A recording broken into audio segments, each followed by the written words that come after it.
நேரத்தில் 10 லட்சம் பேர் இணைந்த புதிய இயக்கம் பாஜகவிலிருந்து விலகிய அண்ணாமலை தமிழ்நாட்டின் அரசியல் வரலாற்றிலேயே மாற்றப் போகிறதா அல்லது இது இன்னொரு அரசியல் முயற்சியா?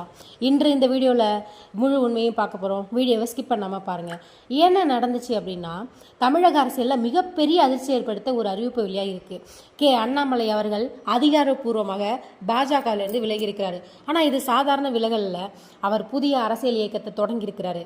அந்த இயக்கத்தின் பெயர் வி த லீடர்ஸ் ஃபவுண்டேஷன். இந்த இயக்கத்தில் வெறும் 10 மணி நேரத்தில் 10 லட்சத்துக்கும் மேற்பட்டோர் இணைந்ததாக சொல்லப்படுது. இது தமிழ்நாடு அரசியலின் புதிய அத்தியாயமா? ஏன் அண்ணாமலை இந்த முடிவு எடுத்தார்? ஒரு கேள்வி அனைவருக்கும் வருது. பாஜக இருந்தவர் ஏன் வெளியே வந்தார்? இதற்கு பல அரசியல் விமர்சனங்கள், பல காரணங்களை சொல்றாங்க.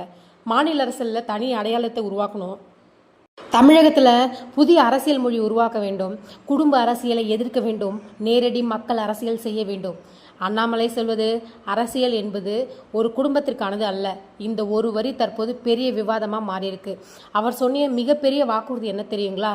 அண்ணாமலைக்குரிய முக்கியமான விஷயங்கள்: நிரந்தர தலைவர்ங்கன்னு யாரும் இல்லை, நிரந்தர எம்எல்ஏ யாரும் இல்லை, நிரந்தர எம்பி இல்லை, தனிநபர் அரசியல் இல்லை, சாமானிய மக்களின் அரசியல். இந்த வார்த்தைகள் ஏன் முக்கியம்னா, தமிழ்நாட்டில் பல ஆண்டுகளாக அரசியல் சில பெரிய தலைவர்களை மையமாக கொண்டு நகர்கிறது. அந்த கலாச்சாரத்தை உடைக்க முடியும் என்று அவர் சொல்கிறாரு. 10 லட்சம் பேர் சேர்ந்தது உண்மையில் என்ன அர்த்தம்? இப்போது முக்கியமான கேள்வி என்ன அப்படின்னா, 10 மணி நேரத்தில் 10 லட்சம் பேர், இது உண்மையில் மிகப்பெரிய அரசியல் சிக்னல். ஆனால் ஒரு கேள்வி, ஆன்லைன் ரெஜிஸ்ட்ரேஷன் ஓட் பேங்காக மாறுமா? இதற்கு பதில் அவசியம் இல்லை. ஹிஸ்டரி என்ன சொல்லுதுன்னா, பல இயக்கங்கள் பெரிய ஆதரவுடன் தொடங்கின, ஆனால் தேர்தலில் அதே அளவு வெற்றி பெறலை. ஆகவே இப்போது ஆதரவு இருக்கிறது, ஆனால் அதை வாக்காக மாற்றுவது தான் மிகப்பெரிய சவால்னு சொல்கிறாங்க. பாஜகவுக்கு இது எவ்வளவு பெரிய இழப்பு? பல முக்கிய நிர்வாகிகள் ஏற்கனவே விலக தொடங்கியிருக்கிறாங்க. இதில் கரு நாகராஜன், வேதா சுப்பிரமணியன், சுமதி வெங்கடேஷ், வசந்தராஜன், அதுக்கப்புறம் சந்திரசேகர் போன்றோர் இணைவதாக தகவல்கள் வந்துட்டுருக்கு. இதனால் கேள்வி என்னென்னா, பாஜக பலவீனமாக ஆகுமா அல்லது அண்ணாமலை தனி வாக்கு வங்கி உருவாக்குவாரா? தமிழ்நாடு அரசியலில் புதிய கணக்கு. இப்போது தமிழக அரசியல் எப்படி இருக்கிறது? DMK, ADMK, TVK, BJP, NTK, மற்ற கட்சிகள். இப்போது இதில் புதிய சக்தி வரப்போகுது.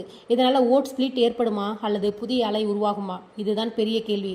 மக்கள் ஏன் இவ்வளவு ஆர்வமாக இருக்கிறாங்க அப்படின்னா, மக்கள் எதிர்பார்க்கிறது என்ன அப்படின்னா, ஊழல் குறையுமா, புதிய தலைவர் அரசியல் வருமா, வேலைவாய்ப்பு அதிகரிக்குமா, நிர்வாகத்தில் மாற்றம் வருமா? இந்த நம்பிக்கைகள் தான் இப்போது இந்த இயக்கத்தை பேச வச்சிருக்கிறது. சென்னை விமான நிலையத்தில் நடந்த காட்சி. டெல்லியில் இருந்து சென்னை வந்த அண்ணாமலைக்கு நூற்றுக்கணக்கான ஆதரவாளர்கள் வரவேற்பு கொடுத்தாங்க. இதன் மூலம் ஒரு விஷயம் தெளிவாக தெரியுது, அவருக்கு கிரவுண்ட் சப்போர்ட் இருக்குது. ஆனால் ground support plus election success ரெண்டும் வேறு வேறு விஷயங்கள். இதுதான் அரசியல் உண்மை. அடுத்தது என்ன நடக்கும்? சாத்தியமான விஷயங்கள் என்னென்னா, இயக்கம் கட்சியாக மாறும், அப்புறம் மாவட்ட கட்டமைப்பு உருவாகும், உறுப்பினர் சேர்க்கை பெருகும், தேர்தல் கூட்டணிகள் பேசப்படும், 2026 அரசியல் சூடு அதிகரிக்கும். ஒரு மனிதர் கட்சி தொடங்குவது பெரிய விஷயம் இல்லை, மக்களின் மனதில் இடம் பிடிப்பது தான் பெரிய விஷயம். அண்ணாமலை அதை செய்ய போகிறாரா அல்லது இது இன்னொரு அரசியல் அத்தியாயமா? அதை முடிவு செய்வது மக்கள் தான். இந்த வீடியோ பற்றி நீங்கள் என்ன நினைக்கிறீங்க? அண்ணாமலை புதிய அரசியல் மாற்றத்தை கொண்டு வருவாரா? மறக்காமல் கமெண்டில் சொல்லுங்கள். இந்த வீடியோ உங்களுக்கு பிடிச்சிருக்குன்னு நீங்கள் ஃபீல் பண்ணிங்கன்னா லைக் பண்ணுங்கள், ஷேர் பண்ணுங்கள், நம்ம சேனலை சப்ஸ்கிரைப் பண்ணிக்கோங்க. தேங்க்யூ.